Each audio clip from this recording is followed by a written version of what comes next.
maashaallah tabarakallah hagadhuma viidiyoo kanatti na waliin tura like share gochuu hin dagatina. Assalaamu alaykum warahmatullahi wabarakatuh. Jirtu hordofti kiyya jaalatamuu fi kabajamoo akkam jirtan fayyaa keessanii alaamanii isaanonni keessan nagaa isin jecha qajeelloowwan gara viidiyootti deem.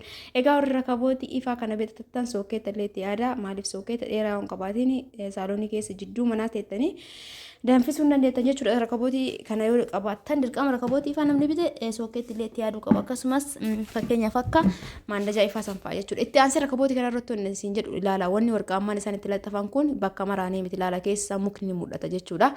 Kanaaf isin mana mukaa dhaxxanii maastishii garaagaraatiin itti jabeeffatuu dandeettan. Itti aansee bakka sookeetti kanatti waa isin itti barbaade sookeetti ifaa keessaa kana ilaala. Akkanatti alaan baasanii eegasii mastaawotii gubbaa kan irra gadi kaa'an jechuudha.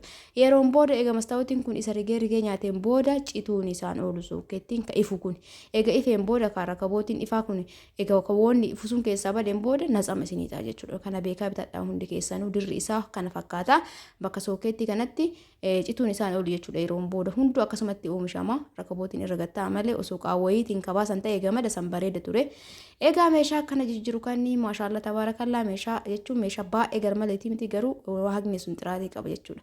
Qajeello mangara gatiitti isin dabarsaa kunoo kana fakkaata xarziin isaa mastaawoti bakka sookeetti kanatti wanni ifaa kanatti osoo ifaa isaa qaawwayiitiin baasanii bareeda. Egaa rakabootiif suuraa walirratti biteetiin jira qarshii 2700 rakabootiif suuraa sinii gaafa galatti bitadha jettee jirti hordoftoota kiyya. Egaa itti aansee rakabootiin kun tokkoffaa lammaffaa sadaffaa qabu jechuun guddaa giddugaleessa xiqqaa kun giddugaleessa jechuudha. Sinii fudhatamanii fudhata yoo masqammaa malee ta'ettan jechuudha. Egaa wanni tana jidduumaan isinitti nimne 300 bitee jiraatuma tana itti aansee saani shoorbaa kana 100 fireeja bitee isa guddaa itti shoorbaa baasan san 450 beektanii inni kunillee isa guddaati qarshii 500 jechuudha. Hordoftoota kiyyaa gadhuma viidiyoo kanatti turuu hin dagatina. Egaa saarbisii tana taatee yeroo jalqaba viidiyoo jambaru saarbisii tana bitee tanarra mootu ta'uu fi jaaladhee bitee akka garbuu garaa keessa qabbisan naan jette isin viidiyoo mikiyyarraa screenshot goote garuu yeroo itti hin argamne jechuudha. Inni kana bitee fi kana qarshii 900 bitee fi jira isaa sadii hedduu akka bareeda saarbisiin kun diqqaa itti aansee diqqaa qaba jechuudha. Darajaan isaa ta'uun kun hedduu akka bareeda. Bishaaniif shaayii garaagaraa irratti nama dhiyeessu namatti tola. Egaa itti aansee saanii biddeen itti dhiyeeffatan kana diqqaaf guddaa tokko naan jette aynaa tokko godheef jechuudha. Nama darbara garaagara yoo ta'e diqqaaf guddaan fakkeenyaaf sagantaa gizee qabaattan aynaa godhu rool fakkaataa kana guddadee diqqallee biteef jechuudha. Maashaallah wanni kun diizaayiniin isaa qaama dhufe wanni qaba darajaa 3 qaba jechuun guddaan irraa guddaa kana itti aansee diqqoo amma olii qadaadii lafa kaayatata tatanaa gadi illee ni jirti jechuudha. Inni kun inni amma banaa jiru kun bakka bakkatti dhiifama sagalee dura waraabee ijoolleen jalaa hojjetaanaan irraa haqee kanaaf inni guddaan kun qarshii 500 bitama. Diizaayina ammaati ka duraaniiti yoo barbaadan ni jira jechuudha. Garuu inni kun aynaa 3 qabaatuun isaa hedduu namatti tola. Kun guddaadha yeroo iidaa yeroo qophii qabdan du'aa garaagaraa waa baay'eetu jira sagantaa mana nu gizee jiraannu yeroo saniif sin tajaajila ka jalaa kun hedduu akka meeshaa bareedaa bitadha isiniin jedha hundi keessanuu. Inni kun 500 ka diqqaa kun ka jiddu galeessaa kun 350 ka kana gadi immoo ka 250 jira jechuudha. Egaa akkasiin jedha hordoftoota kiyya jaalatamtoota fi kabajamtoota siimbootu hundi keessanuu hedduu akka galatooma ulfaadha. Horoo hin daawwataa jirtan laayikii godhaa jirtan itti aansee jookii kana jookii warqaammaan baay'eetiin bakka hedduu namatti tola. Egaa diizaayinii isaa diqqoo adda jechuudha ka duraan biturraa kunoo ka duraa sunniinis ni jira garuu kaawwabaa kan jaaladhu sun hin dhabame jechuudha. Amma kunoo inni kun itti aansee isatti baay'ee bareeda jechuudha. Kunoo diizaayiniin isaa hedduu kanatti toltee jirti.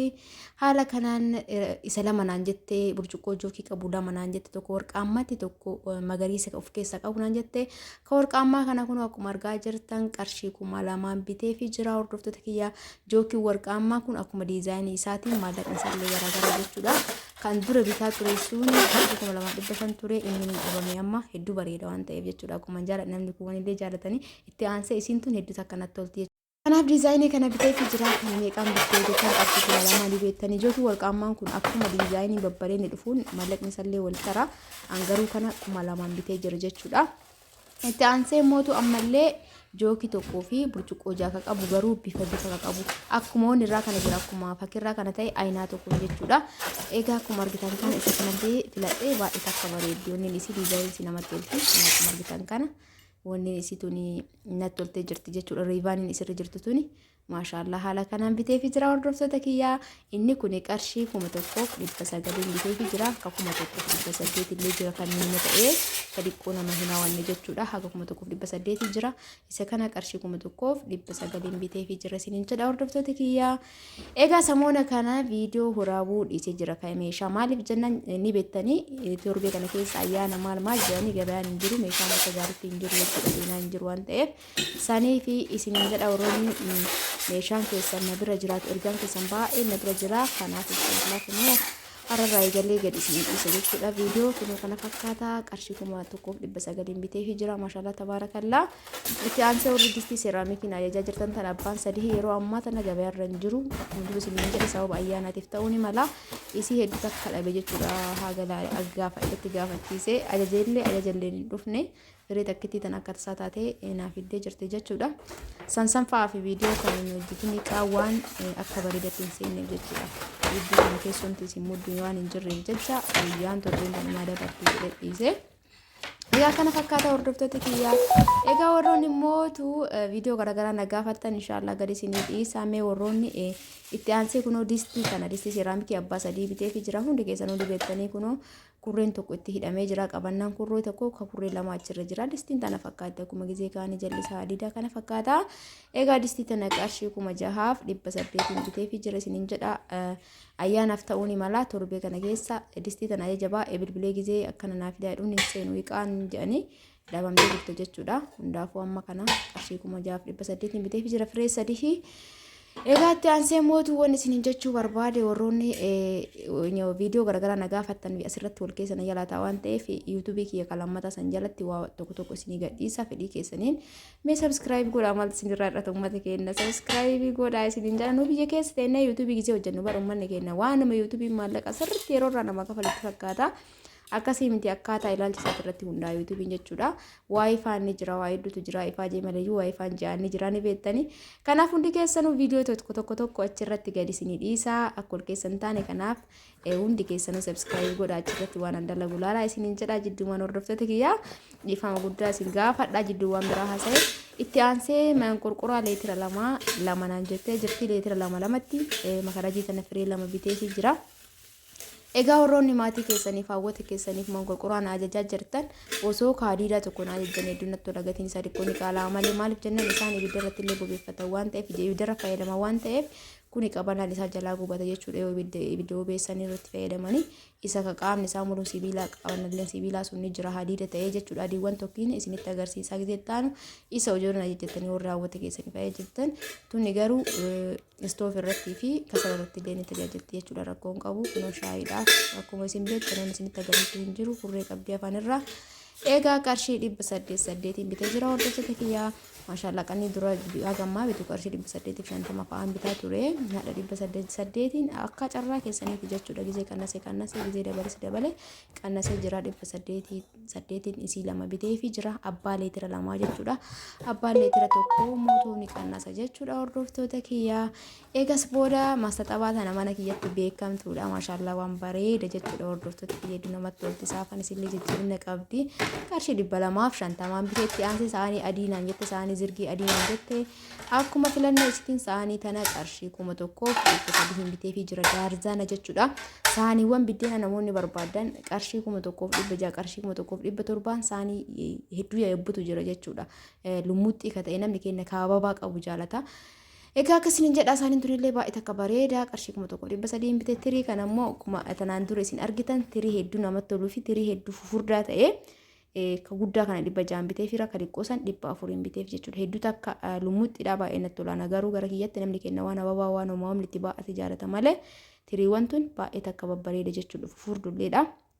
Egaa akkan isin jedha waan isin garii yoo jiraate bakka saanduqa koomentiitti yaada muraada keessan hunda achitti barreessuun dagatinaa itti aansee saanii giloobaalii saanii namni kamuu ajajataa jiruu fi dachaa ajajataa jirtan jechuudha hordoftoota kiyya warroonni ufii keessanii dabartanii nama biraatiifis bitaa jirtan rabbi isinirraa jaalatu isiniin jedha nama gammachiisuun hedduu takka namatti tola. Egaa akkana saanii kana qarshii 5,500 bitee jira hanga ammaa kanallee qarshii 5,500 bitee jira. Osoo ol baasuu baadhee wallahi hedduu takka biizii nama godhaa akkana gabbaasanii gizee viidiyoo waraaban hedduu ifaajee qaba wallahi hordoftoota kiyya maal isinitti fakkaate hojiidhaa ta'u malee bituun isaa adda ifaajee biraa manatti galchitee irraa makiina irraa duuchuun adda ifaajee biraa as deebitee viidiyoo akkanatti raabuun adda ifaajee biraa asii kaastee sirreessuun bismillaa baay'ee bu'aa bahii qaba jechuudha. Amma achiin baasu jedhee yaada garuu yoo baasa harki mana baasaa hin daraddaru tokkoffaa nama saniifillee meeshaan akka duraa sanitti hin deebi'u baasanii yoo kaartoonitti naqan kun akkuma beektan abbaa fireeshanii. Distiin kun tokkoffaa lammaffaa waan hin qabneef saaniin kun jechuudha dhiifama rakkoo hin qabu jechuudha. Saayizii guddaaf xiqqaa qaba malee saayizii xiqqaa hagammaa bitee hin beeku guddama bitaa jira. Egaa akkan isin hin jedhaawwan isinitti agarsiisu hin jiru hundaafuu ati meeshaa akka itti toluuf jecha ol babbaasee malee baasullee hin fedhu. Kun akkuma isaan akkanatti laastikiin maranii hunda isaatu kaan kanatti akka namatti mana haa ga'uuf jechuudha. Abbaa meeshaafillee akkasii takkitti irraa baasitan itti deebisa. Kanaaf hundi keessanuu namni viidiyoo ilaaltan laayikii godhaa wanti isinirraa hir'atu hin jiru. Ana qofa osoo hin taane nama kamuu argaa nama Oromoo tokko dhugaa dubbachuuf uummanni keenya hedduu takka waan jedhu hin beekan nama Oromoo ta'ee nama kamuu haa ta'u laaltanii yoo isinitti tolee laayikii godhaa yoo isinitti hin tolle mootu nama saniif ilaalchi keessan barreessaa wanti isinitti hin toleefsan isinitti hin toliniifsan namni sun haa fooyyessu jechuudha yaada kiyya kuni. Egaa balleessa dhiifama isiniin jedhaa kana fakkaata qarshii 5,000 bitee fi jiraa isaanii giloobaalii. Akkan isin jedha hordoftoota kee viidiyoon keenya gara dhumaatti gahaa jira hundi keessanuu osoo hin dagatiin ammuma tana laayikii godha. Itti aansee distii hadiidaa kana lakkoofsa 2 firee 2 naan jettee jirti.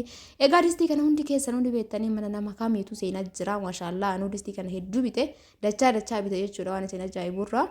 Kunu kana fakkaataawwan isinitti agarsiisu jiru duka ulfaataa irraa fagaadhee ol fuudhaa jira waan ta'eef wal qabee qaqqabuun hin barbaachisu lakkoofsa 2 jechuudha.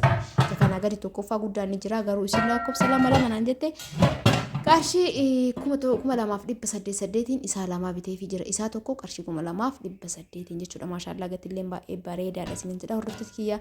Egaa gara dhumaatti ga'uu kaanee itti asii mootu kun meeshaa tana nufi kiyya kennaa isinii kenne isin hundaafuu maallaqa xiqqoo bitanti nammiitu koomishinii keessan irraa hunda keessaniif waan itti ta'u isinitti walitti fayyadamaa barbaadan bitadhaa barbaadan soogidda barbaadan barbare sadiin isin maraafu maashaallah tabaarakallaa isiniif godhee jira fedha keessaniin akka isinitti tolu abdiin qaba isiniin jedha hordoftoota kiyya viidiyoon kiyya kana fakkaata ture asitti waan akka dagadhe jala baaldii tana waa'ee baaldii tanaa addatti viidiyoo isin waraabaa leetira qabdii leetira 10 leetira 20 kun leetira 20 amma yabbuudhaan beessa innu qarshii 350 bite yeroo darbe 440 bitaa ture haadha qarshii 350 bite diqqoo guddaa tana leetiri 8 diqishuun sun qarshii 200 bitee fi jira jechuudha hordoftoota kiyya. Egaa akkasinitti tolu abdiin qaba viidiyoo biraatiin walitti deebinaa daqiiqaan dhumatee fayyaanaa ta'aa hedduu akkasiin jaalladha isin kabaja waa'ee